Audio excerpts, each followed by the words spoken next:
ഇന്ന് ലോക്സഭയിൽ ഒരു ബില്ല് അവതരിപ്പിച്ചു.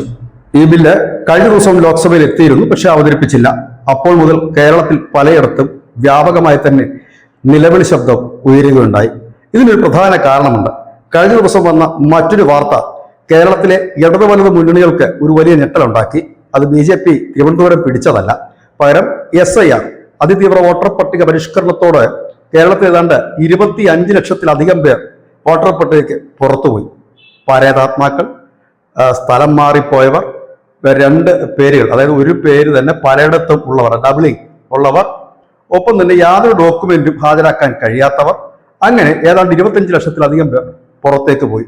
അതോടുകൂടി നാളിതുവരെ പരേതാത്മാക്കളെ കൊണ്ടും ഇതര രാജ്യങ്ങളിൽ, അതായത് കുടിയേറ്റക്കാരെ കൊണ്ടുമൊക്കെ വോട്ട് ചെയ്യിപ്പിച്ചിരുന്നവർ, ഇല്ലെങ്കിൽ 2 മണ്ഡലങ്ങളിൽ വോട്ട് ചെയ്യിപ്പിച്ചവർ, അങ്ങനെ തുടങ്ങിയ കലാപരിപാടികൾക്കെല്ലാം അന്ത്യം കുറിച്ചു. അതിന്റെ വിഷമം തീരുന്നതിന് മുമ്പാണ് നാളിതുവരെ കൊട്ടിഘോഷിച്ചുകൊണ്ട് നിന്ന, പാവപ്പെട്ട സ്ത്രീകളെ ഭീഷണിപ്പെടുത്തിക്കൊണ്ട് നിന്ന ഒരു വലിയ സംഭവത്തിനോട് കൂടി കേന്ദ്രം തടയിട്ടു. അതായത് നമ്മളുടെ തൊഴിലുറപ്പ് പദ്ധതി, ആ പദ്ധതിയുടെ യഥാർത്ഥ ചിത്രം ഇന്നലെയാണ് കുറച്ചു പേർക്കെങ്കിലും പൂർണ്ണമായി മനസ്സിലായത്. നാളിതുവരെ അത് ഇടതുപക്ഷ സർക്കാരിന് നേട്ടമാണെന്നും ഇടതുപക്ഷമാണ് തൊഴിലുറപ്പ് നൽകുന്നതെന്നും ആ പണം നൽകുന്ന ഇടതുപക്ഷമാണെന്നുമൊക്കെ നോട്ടീസ് അടിച്ച് വിതരണം ചെയ്തിരുന്ന ഒരു കാലമുണ്ടായിരുന്നു. എൻ്റെ ഓർമ്മ ശരിയാണെങ്കിൽ ഏതാണ്ട് 2 വർഷം മുമ്പായിരുന്നു അത്തരത്തിൽ ചിലയിടത്ത് അങ്ങനെ ഒരു നീക്കം നടന്നത്. പക്ഷെ ഇത് കേന്ദ്ര സർക്കാരിന്റെ ആണെന്ന് ഒരു കാലത്തും അവർ പറഞ്ഞിരുന്നില്ല.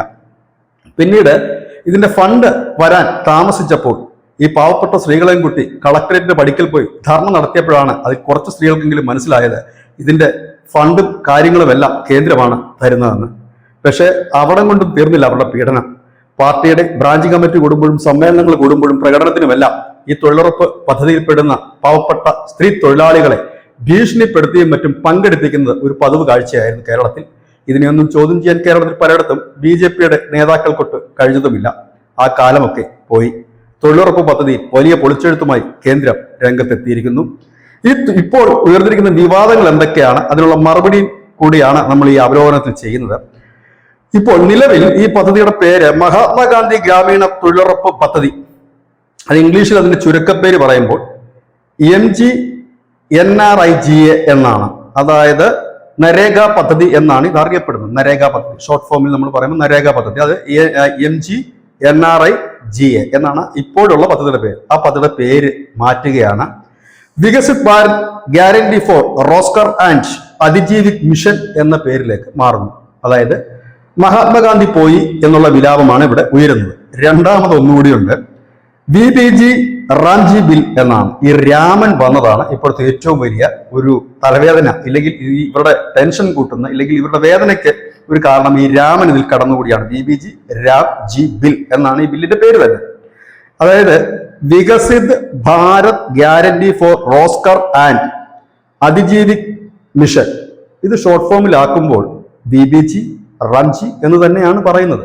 ഇനി രാമനെ ദൈവമായിട്ട് കാണുന്നവർക്കും പണിയെടുക്കാം. ഇനി അതല്ല, ഈ പറയുന്ന Viksit Bharat guarantee for Rozgar and Ajeevika mission എന്നതിന്റെ ചുരുക്കപ്പേരാണ് VBG റാംജി എന്ന് മനസ്സിലാക്കുന്നവർക്കും പണിയെടുക്കാം. മറ്റൊന്ന്, ഈ മഹാത്മാഗാന്ധിയുടെ പേരിലേക്ക് ഈ പദ്ധതി മാറുന്ന 2009 ഈ പദ്ധതി നടപ്പാക്കുന്നത് 2005 2009 മാറും. നാളിതുവരെ ഇതിന്റെ മുഴുവൻ പണവും കേന്ദ്രമാണ് നൽകിക്കൊണ്ടിരുന്നത്. ഈ പണിക്ക് വേണ്ട ഉപകരണങ്ങളും മറ്റുമാണ് സംസ്ഥാനങ്ങൾ നൽകിക്കൊണ്ടിരുന്നത്. പണിയൊക്കെ തീരുമാനിക്കുന്നത് സഖാക്കന്മാരും മറ്റുമൊക്കെ ആയിരുന്നു. കോൺഗ്രസിന്റെ കാലത്ത് അവരുമൊക്കെ അങ്ങനെ ചെയ്തിരുന്നു.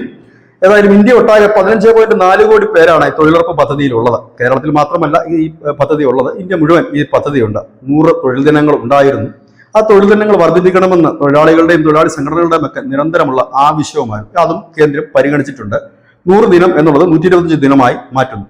ഒപ്പം കേരളത്തിൽ വിലാപം ഉയരുന്ന മറ്റൊരു കാര്യം കൂടി കേന്ദ്രം നടത്തി. 60% ഫണ്ട് ഇനി കേന്ദ്രം നൽകും. 40% കണ്ടെത്തി നൽകേണ്ടത് സംസ്ഥാനമാണ്. ഇപ്പോൾ നമ്മുടെ സംസ്ഥാന ധനമന്ത്രി പറയുന്നത് 1400 കോടി രൂപയുടെ ബാധ്യത വരും എന്നാണ്. ഇതുവരെ ഈ ബാധ്യതയൊന്നും ഇല്ലാതെ കേന്ദ്രത്തിന്റെ ചെലവിൽ ഈ പാവപ്പെട്ട സ്ത്രീകളെ സമ്മേളനങ്ങൾക്കും ഇല്ലെങ്കിൽ പരിപാടികൾക്കും ഇലക്ഷൻ പ്രചരണത്തിനും ഒക്കെ ഉപയോഗിക്കുകയും ഭീഷണിപ്പെടുത്തുകയും ഒക്കെ ചെയ്തിരുന്നവരുടെ കള്ളി വെളിച്ചത്തായി.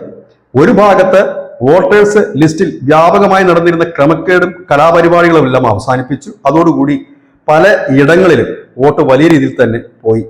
രണ്ടാമത്തെ കാര്യം, ഇപ്പോൾ ഈ തൊഴിലുറപ്പ് പദ്ധതിയിലെ കേന്ദ്രത്തിന്റെ പുതിയ സ്കീം ഇതിൽ തൊഴിലാളികളെ സംബന്ധിച്ച് സന്തോഷകരമാണ്. കാരണം 100 ദിനങ്ങൾ എന്നുള്ളത് 125 ആക്കിയിട്ടുണ്ട്.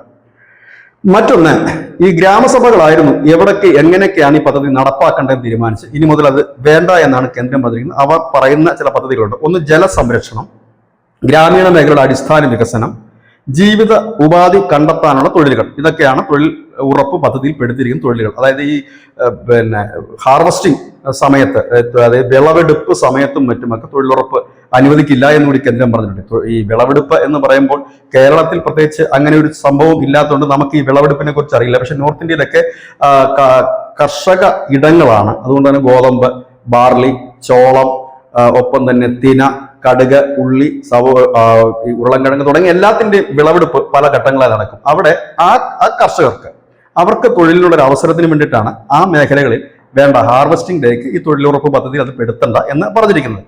ഒപ്പം തന്നെ ഈ കിട്ടുന്ന ഫണ്ട്, മുമ്പ് എന്ന് പറഞ്ഞ സംസ്ഥാനം ഇത്ര രൂപ ആവശ്യമുണ്ടെന്ന് പറയും, കേന്ദ്രം അത് നൽകും. ഇത്ര തൊഴിൽ ഇവിടെ ഉണ്ടെന്ന് പറയും, അങ്ങനെ കേന്ദ്രം നൽകും. ഈ പണം പശ്ചിമ ബംഗാൾ പോലെയുള്ള സംസ്ഥാനങ്ങൾ വകമാറ്റിയാണ് ചെലവഴിച്ചിരുന്നത്. അതായത് തൊഴിലാളികൾക്ക് ഈ പണം കിട്ടിയിരുന്നില്ല, പകരം മറ്റ് പലതിനുമാണ്, പോക്കറ്റിലേക്കാണ് പോയത് എന്ന് വ്യക്തമല്ല.